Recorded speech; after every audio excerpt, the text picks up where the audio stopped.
में लगे, सबके अंदर मैकाले का भूत भरा। तो इस समय है हमें हमारी मातृभाषा माँ हिंदी की तरफ भारत को कम से कम 1000 वर्ष के लिए गुलाम बनाया जा सकता है। लेकिन हमारी काहे की मजबूरी है कि हम गर्मी में भी कोट पैंट हटाए घूम रहे हैं। सभी बच्चों को हिंदी दिवस की बहुत बहुत शुभकामनाएं। सभी देशवासियों को हिंदी दिवस की बहुत बहुत शुभकामनाएं। हिंदी हमारी मातृभाषा है,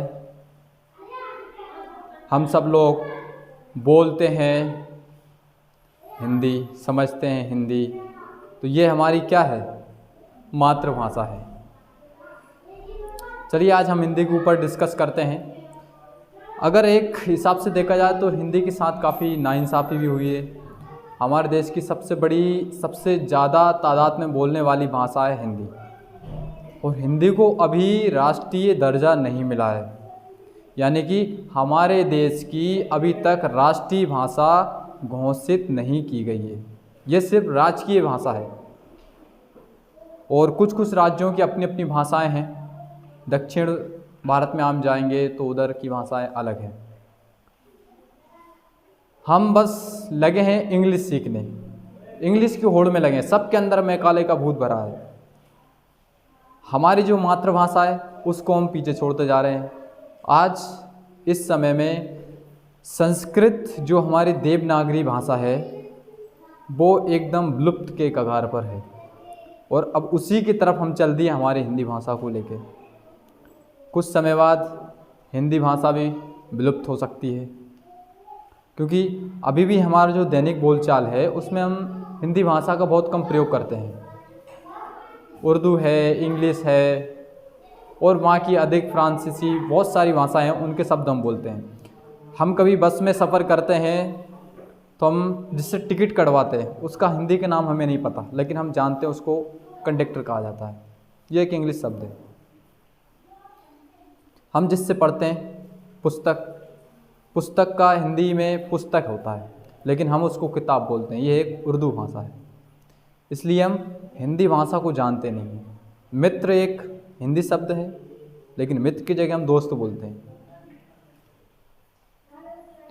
तो इस समय है हमें हमारी मातृभाषा माँ हिंदी की तरफ लौटने का। देखिए हिंदी का इतिहास बहुत बड़ा है, इसमें भी कई सारे हमारे देवतुल्य कवि पैदा हुए हैं इस भारत भूमि पर, चाहे वो माँ मीरा हो, चाहे गोस्वामी तुलसीदास हो, जिन्होंने मानस की चौपाइयाँ लिखकर हिंदी का मान बढ़ाया है। जो हम आज मंदिरों में रामायण पढ़ते हैं, रामचरित्र मानस की चौपाइयाँ हमारे कानों में गूंजती है, वो हिंदी भाषा में है। वहाँ की जो रामायण है, जो श्री वाल्मीकि जी ने लिखी है, वो संस्कृत भाषा में है। लेकिन हमारा दुर्भाग्य ये है कि संस्कृत किसी को आता ही नहीं है। हमारे वेद, पुराण, उपनिषद ये सारे संस्कृत भाषा में है, हम उसका अध्ययन नहीं कर पा रहे हैं। देखिए आपको एक वाक्य सुनाता हूँ। जब हमारा देश आज़ादी के लिए संघर्ष कर रहा था, यह है 1940 से लेकर 45 की बात। तो उस टाइम पे द्वितीय विश्व युद्ध चल रहा था, अंग्रेज़ों का कई सारे देशों पर राज्य था, और हम भी दुर्भाग्य से अंग्रेज़ों के ही गुलाम थे। तब हमारे यहाँ काफ़ी सारे आंदोलन हो रहे थे, क्रांतिकारी लगे हुए थे देश को आज़ादी दिलाने में। तब अंग्रेज़ों की जो सेना थी वो काफ़ी कम मात्रा में थी भारत में, क्योंकि विदेश में जो द्वितीय विश्व युद्ध चल रहा था उसमें थी। तो वहाँ से जो हमारे यहाँ ब्रिटिश के आका बैठे थे, जो हमारे ऊपर राज कर रहे थे, उन्होंने ब्रिटिश सांसदों में, ब्रिटिश पार्लियामेंट में एक पत्र पहुँचाया, जहाँ पर कहा गया है कि हम भारत को ज़्यादा समय तक गुलाम नहीं रख सकते हैं। अगर हमको भारत को अधिक समय के लिए गुलाम रखना है तो आप हमें सेना बल दीजिए। उस समय अंग्रेज़ों के पास सेना नहीं थी, क्योंकि विश्व 2 भागों में बढ़ चुका था। तब ब्रिटिश शासन ने कहा कि आप थोड़ा सा हमें समय दीजिए, हम कुछ करते हैं। ब्रिटिश पार्लियामेंट में उन्होंने एक प्रारूप तैयार किया जिससे कि भारत को अभी सिर्फ 200 वर्षों के लिए गुलाम बनाया था, अब भारत को कम से कम 1000 वर्ष के लिए गुलाम बनाया जा सकता है। जी हाँ, 1000 वर्ष के लिए। किस प्रकार? उन्होंने ये कहा कि भारत के लोगों का वेशभूषा बदल दीजिए, संस्कृति बदल दीजिए। हमारा वेशभूषा कोट पैंट नहीं है, हम गर्मी में अभी कोट पैंट हटा के घूम रहे हैं, वो उनकी मजबूरी है।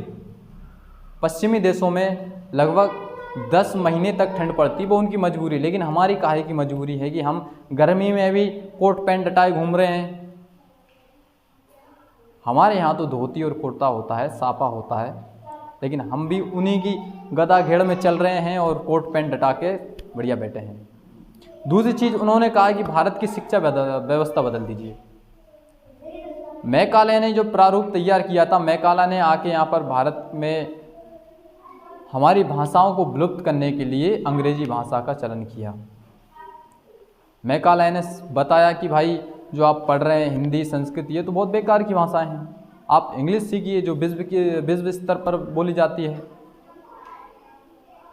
लेकिन मेरे हिसाब से, मैं अपनी दृष्टि से कहता हूँ कि अंग्रेजी भाषा बहुत गरीब भाषा है, क्योंकि मैं उसका एक उदाहरण देता हूँ। देखिए, मैंने यहाँ सूर्य लिखा है, अंग्रेजी में अगर मैंने इसका कोई भी आप सब ढूंढेंगे तो सूर्य का एक ही मतलब निकल के आता है, सन, SUN, सन। सन मीन्स सूरज, और अधिक आप जानेंगे तो आपको कुछ नहीं मिलेगा। लेकिन भारत में सूरज को प्रदर्शित करने के पास हमारे पास अनेकों नाम है। रवि सूरज का नाम है, भास्कर सूरज का नाम है, दिनकर सूरज का नाम है, अरुण, दिनकर, भानु, ये सारे हमारे नाम हैं।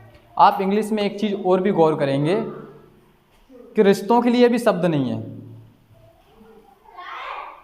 रिश्तों के लिए कैसे? जैसे कि हम अंकल आंटी बोलते हैं आजकल, भाई मामा है वो भी अंकल है, मौसी है वो भी अंकल है, चाची वो भी अंकल है। अब हमारे यहाँ तो हर एक के लिए अलग है, काका, ताऊ, ताई, काका, काकी, सबके लिए हमारे पास अलग अलग, लेकिन उनके पास एक ही शब्द है, अंकल, बस। इसके अलावा उनके पास कुछ नहीं है। मैं किसी भाषा का विरोध नहीं कर रहा हूँ, बस मैं ये कह रहा हूँ कि अपनी जड़ों से मजबूत रहें, अपने जड़ें ना छोड़ें। सब देशों की अपनी भाषा है, उन्होंने नहीं छोड़ी, चाहे वो गलत हो चाहे सही हो, लेकिन हम भारतवासी ऐसे लोग हैं जो दूसरों से प्रभावित हो जाते हैं।